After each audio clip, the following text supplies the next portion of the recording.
Hi, everybody, and welcome to the area's most watched talk show, Viewpoint. I'm your host, Don Pachens. Thank you for joining us. Today, we're going to trace the history of the Agudas Israel congregation. It was established over 100 years ago. And to lead us through this conversation is one of the area's most prominent attorneys and an acknowledged expert on Jewish history, Attorney Martin Cohn. It should be a very interesting and informative show, so we invite you to stay tuned. We'll be right back to introduce Attorney Martin Cohn in just a moment.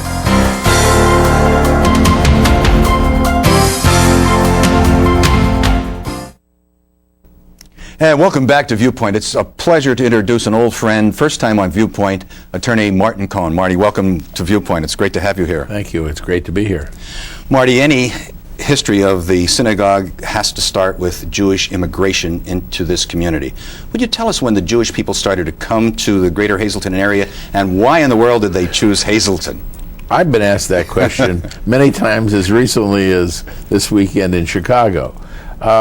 First, there was a small group of Jews who came from the Central Europe in the mid-19th century, after the wars of 1848, and there's some evidence of that at present.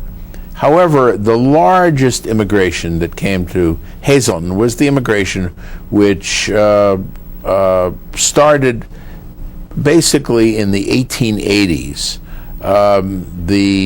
and came primarily in this area, as in almost all areas, over countries that were controlled by the Tsar of Russia. There was a prince of the Tsar's court who once said, during this period of time, 1/3 of the Jews will convert, that's to Christianity, 1/3 will be killed or die, and 1/3 will immigrate. Well, I don't know if it was quite that harsh, but because of unusually restrictive laws which did not allow Jews to do very much of anything except be small merchants or innkeepers, and the great economic opportunity which appeared to beckon in the United States, they started to come in the 1880s, and my grandparents were of that kind. So in the 1840s, Marty, they were mostly German? They were mostly German Jews. Mm-hmm. Now these are mostly Russian Jews, but it was Russia, the Ukraine, Belarus, Latvia, Estonia, Lithuania, where one of my grandfathers came about 130 years ago. So that was around the time when a lot of people from Italy, Slovakia, and other countries in Europe were coming to America at the same time. Exactly. But didn't a lot of Jewish settlers end up in Mach Chunk? I guess that was the rail station there. Yes, those people were earlier settlers, and in a sense, they were the aristocracy of Jewish life. Later, some of them became very well known in New York and along the East Coast for being leaders of Jewish society. That was a very old Jewish community. Part two of my question: why did they come to Hazleton, Marty? Well, for economic reasons, I can think of many people, including my paternal grandfather, that is my father's father, who came here somewhere in the 1880s, a mature man, and he started as a peddler, and there was a large number of them who did that. He put a pack on his back and went from what we used to call the patch towns, from one patch town to another. And then in 1892, he started a hardware store that sold leather goods and things like that. So I guess once one or two people came, then they brought their friends and relatives over, and that's how people came to the Hazleton area. But you mentioned something interesting, because that leads to my next question. What kind of work did they do when they got here? They didn't have a lot of skills, like most immigrants. What kind of work did they do? They were merchants. They were, some of them in my wife's family dealt with cattle. They were cattle merchants. There was a big huckleberry. We don't call them huckleberries anymore. They're blueberries now. Blueberries now, yeah. Huckleberry brokers. They were, and after a while, they started small stores, and that was the basis until the mid to late 1930s. That was the basis of the Jewish community here. Did they live in a section of town? Like the Italian people lived in the northeast section and the Slovaks lived in another section. Did the Jewish people live in their own little section of town? Yes. The first group lived on South Cedar Street and South Pine Street. And indeed, the first synagogue of 1893 was on South Cedar Street. The building is still there, but not serving as a synagogue. Yeah, that's on 104 South Cedar Street, in case anybody's interested in that. Yeah, right. Well, they were very religious people, Marty, but there was no synagogue at the time, and that leads me in the early 1800s and even in the late 1800s. And where did they meet before they had a synagogue? Well, they would rent a room. You saw this throughout this area. But they would rent a room and conduct services there. Normally it was the second floor of one of the older buildings on East Broad Street. Certainly they had Saturday morning services and Friday night services to celebrate the Sabbath.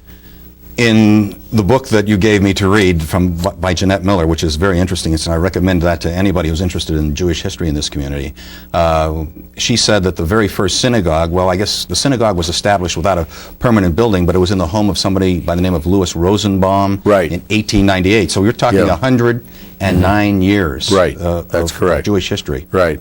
That's exactly right. Well, I've read that even before these early Jewish immigrants they acquired land. Before they established a synagogue, they acquired land for a cemetery. That seemed to be very important in the reading. Absolutely. Tell us about it. Is that same cemetery still in the area? And tell us why they established a cemetery first. Because Jewish law says that's the first thing you establish. That you establish a cemetery before a synagogue. That cemetery is, yes, it is still in existence. Unfortunately, some of the gravestones of that cemetery, or I guess most of them, are illegible. You just can't read them. That is the cemetery that is on Wilson Street, currently owned and serves the Reformed Temple. When the Reformed Temple broke off from the synagogue, as part of the deal, they got the old cemetery. And so from about 1913, 1914 on, the cemetery which we have to the east of that, up the hill, and which comes off of, well, I guess that would be Harding Street, was the cemetery. That's the cemetery we use now. Marty, I've got to take a short break, but we're coming back with lots more of Attorney Martin Cohn, so please stay with us.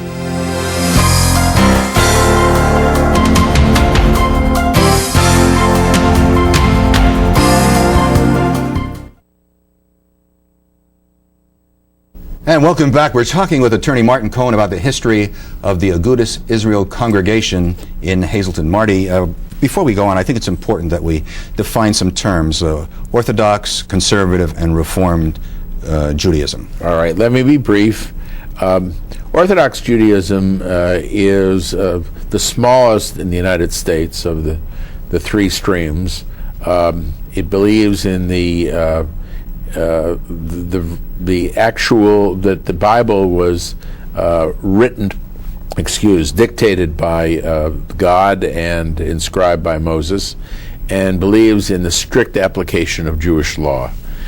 Conservative Judaism takes a somewhat different approach, believes in the importance of Jewish law and of observance, but is open to biblical scholarship and to the idea that the law evolves. Reform Judaism, the favorite of Reform Jews, knowledgeable Reform Jews, is that Jewish law has a vote but not a veto. They are not. They do not feel constrained by Jewish law. They do feel that they have an obligation, as each person has personal autonomy to examine those aspects of Judaism which appeal to him or her. Okay, so back in the early 1900s, Agudas Israel was an Orthodox synagogue. Right. And in about 1921, they decided to build an official building, an existing site at Pine and Oak Streets. Right. Okay, and we have some great video of that. Of that structure, and if Joe's ready, I'd like you to run that, and you can look at the monitor, Marty, and comment about it. It was dedicated in 1923, right? Right. Why don't you explain that? The building from the outside is remarkably the same as it was when I was growing up in the 1930s, and it clearly, I think, it shows the confidence of the Jewish community at that time, which was still an overwhelmingly immigrant community, that A, they were here to stay, and B, they didn't want to hide the fact that they had an imposing structure to worship in. It's a Greek design, I believe. It is a Greek design, Doric columns. That's the symbol of, it's called the Magen David, the shield of David. In the last couple of years, that is the Hebrew for Agudas Israel. Agudas meaning, and there's the Jewish star again, six-pointed star, meaning the Society of Israel, and that's the Hebrew date on the right-hand side. That's the sanctuary. You will note that the sanctuary is almost always on the eastern wall. That is a magnificent sanctuary or ark. That's the ark of that's the ark that holds the holiest symbol of Judaism, the Torahs. This is reading from left to right, but it really reads from right to left.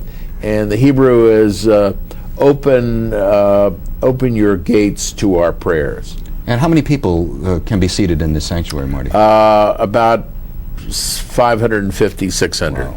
Now you'll notice that there is a balcony, which is seldom used now. That's an indication of it having once been an Orthodox synagogue. Well, explain that, because that's very interesting. Well, no, first talk about those are what in English are called the Ten Commandments. In Hebrew, it's called the 10 Words. The first says, "I am the Lord your God who brought you out of the land of Egypt. You shall have no." The one letter there is a no. "You shall have no other gods beside me. You should not create a graven image. You shall remember the Sabbath day." And the last of the 5 is, "Honor your father and your mother."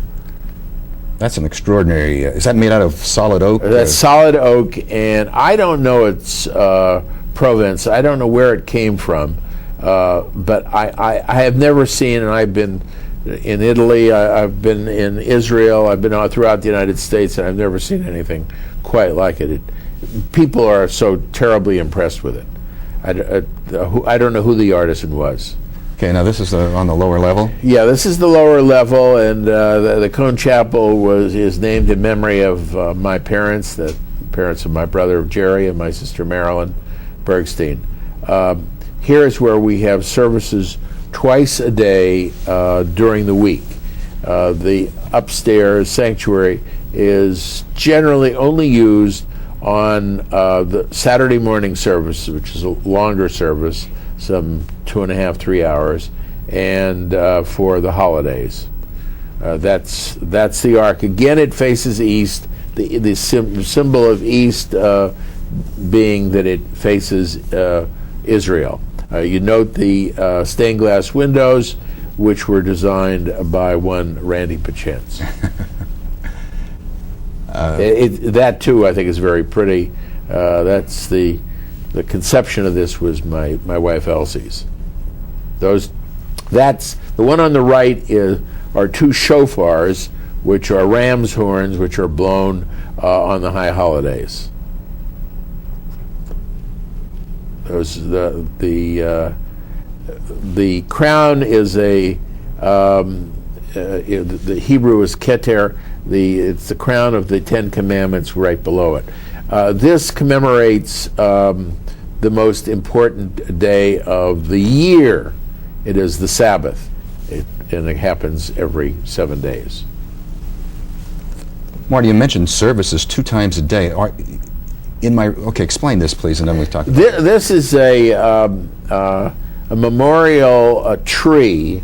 Well, I shouldn't say a memorial tree. It also has those who we wish to honor, people who feel constrained either for a happy occasion or a memory of somebody, put it on the tree. The tree is the tree of life, another very important symbol of Judaism. That was done by a well-known artisan as I recall, in New Jersey. That's absolutely fascinating, Marty. And all this while, before 1941 or 1942, Agudas Israel was an Orthodox synagogue, but things changed. According to the book that you gave me to read, there were a lot of arguments. There were a lot of arguments about the way the synagogue should go, whether it should continue as an Orthodox synagogue or be conservative or reformed. Right. Tell us about the battles. I mean, there were actual fights. There were physical. There were physical fights. People felt very strongly about what they believed in and what they practiced. Judaism is basically more a religion of practice than a belief. I started to say before that the balcony was for women, because in Orthodoxy, men and women do not sit together. No mixed seating. There is no mixed seating. In 1942, when we changed, and there was one other thing in the picture of the sanctuary, in the middle of the sanctuary was a platform when we were an Orthodox congregation. One of the few changes which I regret. They took that out. Was that the pulpit? That was not really the pulpit, but the pulpit was in the front. But one read the Torah from the middle of the congregation, and they took that out because apparently they didn't feel it was Marty, modern. I have to interrupt you. I'm very sorry to do this, but I've got to take a commercial break. We can continue this when we come back. Stay with us. Lots more interesting things happening.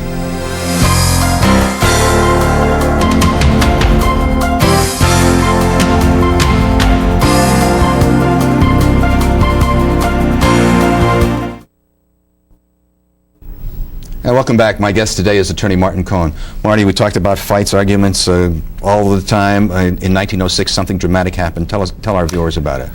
The Reformed Temple was founded then. This was, I think, to be expected. There were a number of families that were unhappy with the length of our service, not only the predominance, but the exclusive use of Hebrew in the service, and generally a feeling that this was not the modern thing to do.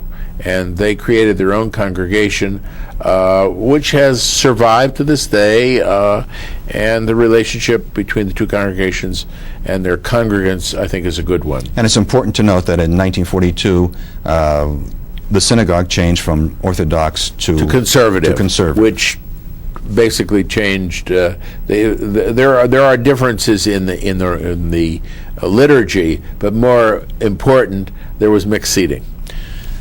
Well, Marty, it's obvious that, and from our conversations, that the Jewish population in the community is declining. It's probably declining for both the temple and for the synagogue. Yes. Has there ever been any thought or conversation about combining both the synagogue and the temple?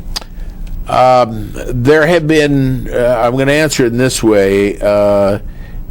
Some years ago, there was an experiment, one of the first in the United States, of a joint Hebrew school. That kind of foundered a few years ago, and now there's some talk about putting it back, of melding the instruction. I don't think there has been any recent change. There's a recent discussion of it, although there was a proposal within the last half year of perhaps having a rabbi that could serve both congregations. I don't know, economic circumstances may dictate it. Probably not in my lifetime, though. In addition to the synagogue, you maintain a home for the rabbi. Yes. So there are an awful lot of as does the Reformed Temple. Awful lot of expenses. Yes, yes. Marty, before we conclude, and we only have about a minute and a half, the neighborhood around the synagogue is changing dramatically. There's a redevelopment area, 2 or 3 blocks have been torn down and new homes are going up. Just quickly to close in a minute, what are your thoughts about what's happening in that area? Oh, I think that's wonderful. I think it is wonderful. We have we were beset by all kinds of problems, and we had vandalism of one kind or another. To my knowledge, that has not occurred now. I think the opportunity in that area is just great, and I think it's going to do a lot for downtown Hazleton and going to do a lot for our synagogue as well. Marty, this has been an outstanding half hour. I thank you for leading us through this conversation. I've enjoyed it, and I'm sure our viewers enjoyed it too. Thanks for being here. Thank you. Now, from all of us here at Viewpoint and WYLN, so long, everybody.